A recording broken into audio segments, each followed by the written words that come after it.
Bendirei o Senhor Deus em todo o tempo. Seu louvor estará sempre em minha boca. Provai e vede quão suave é o Senhor. Feliz o homem que tem nele o seu refúgio. Glória ao Pai, ao Filho e ao Espírito Santo, como era no princípio, agora e sempre. Amém. No Evangelho de hoje, nós temos uma primeira pergunta que se deve meditar, afinal, quem está falando nesse Evangelho? Nós poderíamos pensar que quem fala nesse Evangelho é o próprio Jesus, mas não é. Nesse Evangelho de João, versículo 31 a 36, o interlocutor é São João Batista. Esse trecho é um texto de São João Batista falando, especialmente na ocasião em que seus discípulos foram até ele falar que muitas pessoas estavam seguindo Jesus. Tinham muitos discípulos de João indo para Jesus e alguns discípulos ficaram incomodados com isso. E São João, nessa ocasião, fala que ele cresça e diminua eu. É nesse momento em que São João faz esse grande discurso, dizendo: aquele que vem do alto está acima de todos. Aqui é muito claro, São João entende a diferença do trabalho dele de precursor e o trabalho do Cristo de realizador, daquele que é o salvador de toda a humanidade. Quando fala aquele que vem do alto está acima de todos, mostra que o Cristo está acima dos profetas, dos patriarcas e de todas aquelas pessoas importantes em Israel. E diz mais ainda, o que é da terra pertence à terra, e fala das coisas da terra. Aquele que vem do céu está acima de todos. Mostra a diferença do céu e a terra. O Cristo vem do céu. E aqui já tem uma mensagem muito importante para nós. O que Jesus vem nos falar é alguma coisa que não se redunda ao que está na terra. Não é como uma filosofia, ou uma nova teoria, ou alguma coisa que a gente possa aprender no meio do mundo. Ele vai trazer um ensinamento que não vem da terra. Claro, porque as coisas da terra nós poderíamos descobrir por nós mesmos, mas ele não. Ele vai trazer algo que vem do céu. Isso marca exatamente o que é a revelação cristã. É um ensinamento, uma verdade que nós não teríamos como saber se Deus não quisesse nos contar. Inclusive, é bem importante o modo como essa verdade se manifesta. São João continua dizendo, ele dá testemunho daquilo que viu e ouviu, mas ninguém aceita o seu testemunho. Ele dá testemunho, não apresenta uma tese. Algo muito importante para entender. A doutrina cristã não é um conjunto de ideias que nós vamos aprendendo, colocando em livros, como alguém que faz uma demonstração filosófica e tenta convencer as pessoas. A revelação cristã se manifesta através de um testemunho de fatos. O Cristo dá testemunho daquilo que viu e ouviu de Deus diretamente. E nós damos testemunho do que vimos e ouvimos do Cristo. Os apóstolos, eles viram e ouviram coisas, tudo como fato, nada como teoria. Não é uma história. Por exemplo, o Aristóteles, ou qualquer filósofo grego, tem uma teoria sobre o mundo, uma teoria sobre a felicidade, uma teoria sobre as coisas, que ele vai tentar verificar o quanto que essa teoria coaduna com o modo como funciona a realidade. Mas não é isso. Os apóstolos têm testemunho. Eles viram, eles tocaram.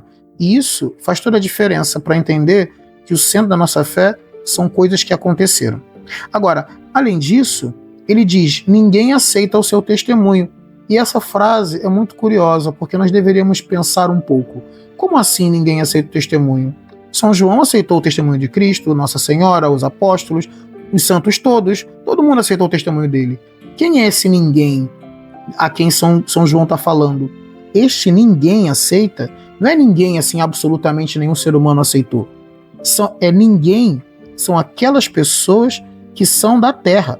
Aquelas pessoas apegadas ao testemunho das coisas terrenas, como a pessoa apegada aos bens, à honra, à fama e à grana. Ou melhor, as pessoas que são apegadas aos prazeres terrenos.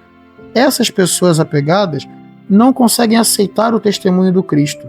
Inclusive, isso é uma experiência que você pode perceber com facilidade. Se tem uma pessoa que não tem nenhum desejo de elevação espiritual, ele não está atrás de melhoria da vida intelectual, se não está atrás de melhoria da vida moral, se não está interessado em ser uma pessoa melhor, dificilmente o evangelho consegue tocar essa pessoa. Dificilmente o testemunho sobre o céu, sobre a elevação da alma, pode atingi-lo, por uma razão simples. Porque a pessoa, por alguma razão, entende que a síntese da vida é prazer, fama e grana. Então, quando isso acontece, a pessoa não consegue aceitar o testemunho de Cristo. E aí vem um fenômeno muito curioso, porque aí São João continua dizendo: ninguém aceita o seu testemunho. Quem é ninguém? Ninguém daqueles que estão vinculados exclusivamente aos bens terrenos.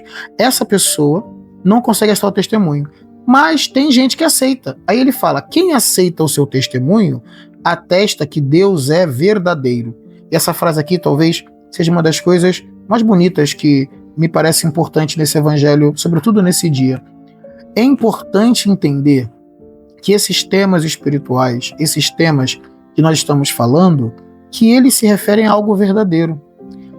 A marca de quem aceita o testemunho de Cristo, ou seja, de quem crê no testemunho de Cristo, é entender Deus como algo verdadeiro, e não como uma literatura, e não como uma história.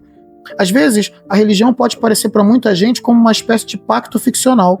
Ela faz um pacto como uma ficção. Sabe quando alguém se finge de que é um cosplay do Super-Homem ou um cosplay do Homem-Aranha? Essa pessoa, ela se finge de Homem-Aranha.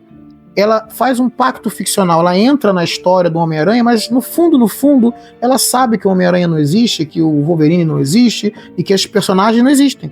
Mas ela se finge, ela se veste, ela no dia do encontro dela com os amigos, ela faz os gestos, reproduz a fala dos filmes, mas no fundo ela sabe que aquilo não é real, não é concreto.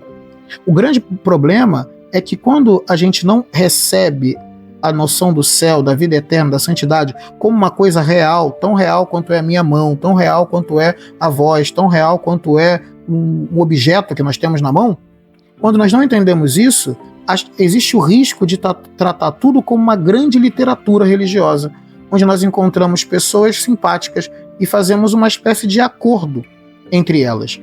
Então, essa é a marca, é quando nós entendemos que Deus é verdadeiro, que é concreto, que os santos existem, que o céu existe, que os anjos existem, que a vida eterna é importante, que a santidade é possível. Quando essas coisas são vistas como uma coisa tão concreta como qualquer coisa, que nós estamos na nossa mão, na nossa frente, então nós estamos aceitando o testemunho do Verbo Divino. E é isso que faz, no fundo, mudar toda a perspectiva da vida de alguém, porque nós começamos a ver o mundo com outros olhos quando entendemos que toda doutrina é algo verdadeiro e concreto. Por exemplo, quando nós queremos ver alguma coisa, alguém quer mostrar algo para nós, ele pode mostrar de duas maneiras, né? Ou a pessoa chega para nós e aponta: ali está um livro, ali está um pé de abacate, né? Então você apresenta para a pessoa as coisas e você vê com os olhos da carne. Mas tem algumas coisas que nós não conseguimos mostrar para as pessoas com os olhos da carne, com os olhos físicos, que nós só conseguimos mostrar para as pessoas com os olhos da inteligência. Então, por exemplo, eu estou aqui falando já tem algum tempo, e o que eu estou tentando apresentar é a doutrina de Cristo com a inteligência, porque eu não consigo apresentar de maneira física, aponta, toca aqui, não dá para fazer. Assim acontece também com um matemático ou com qualquer cientista, quando ele está fazendo uma demonstração ou explicando alguma coisa, ele está fazendo a pessoa ver com os olhos da inteligência alguma coisa que ela não estava vendo antes. E olha, é bem importante distinguir ver com o olhar da inteligência e ver com a imaginação. Por exemplo, com a imaginação eu consigo ver o Pateta, eu consigo ver o Mickey, eu consigo ver qualquer um desses personagens de desenhos animados. Eu imagino, mas eu sei que ele não é real. Eu vejo com a inteligência quando alguém chega para mim, descreve um fenômeno e eu entendo aquilo como real. Aí eu estou vendo com a inteligência, eu estou entendendo o que é a vida, estou entendendo o que é a fé católica, estou entendendo quem é Cristo, e isso é ver com a inteligência. Só que quando nós falamos da visão de Deus, nós estamos falando de ver um pouco de quem Ele é, a essência divina. E nós começamos a ter essa visão de Deus através da doutrina, ou seja, quando nós recebemos o testemunho que vem de Cristo, que é a doutrina da igreja, e nós a recebemos como algo concreto, nós começamos a ver com a inteligência da fé, um pouquinho de Deus.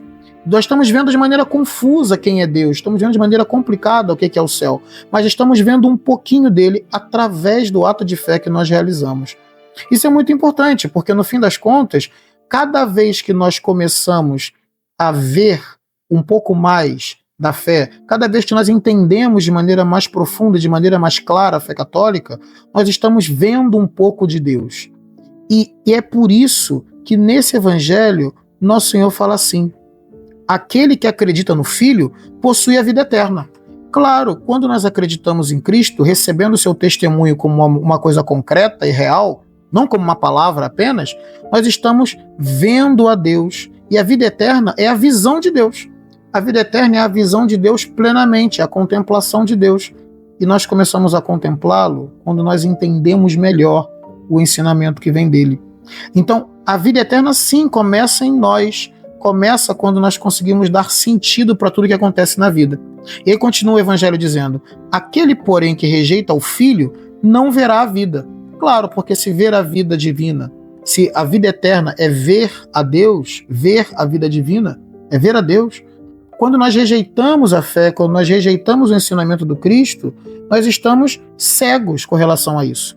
Nós conseguimos ver intelectualmente o que é uma pedra, conseguimos ver intelectualmente como é que se conserta um carro, conseguimos, mas não conseguimos ver com a inteligência da fé os mistérios divinos. E aí ficamos cegos com relação a isso. E essa cegueira é um problema. Porque, olha como é que termina o Evangelho. Aquele, porém, que rejeita o Filho não verá a vida, pois a ira de Deus permanece sobre ele. E o que é a ira de Deus? A ira é algo de mal, mas não porque Deus faz algum mal para nós. É que existe uma falta de sentido na vida. Quando a gente perde a perspectiva da vida eterna, a vida parece perder um pouco de sentido, porque nós nascemos sem pedir, morremos sem querer e passamos a vida inteira buscando uma maneira de fugir da dor para encontrar algum prazer. E no fundo, ela perde sentido porque não tem muito razão de ser. E não ter sentido já é um pouco da ira de Deus. A ira de Deus, ou seja, a punição de quem nega a fé, é viver uma vida que não tem um sentido eterno, que tem um sentido apenas temporal, que tem um sentido que daqui a pouquinho acaba, viver de maneira efêmera. E isso é uma dor, é um desastre, e que se cura simplesmente crendo no testemunho que vem de Cristo, o que para nós basicamente significa acreditar na doutrina. Que o Senhor Jesus nos ajude a compreender melhor o seu Evangelho e a viver de maneira santa.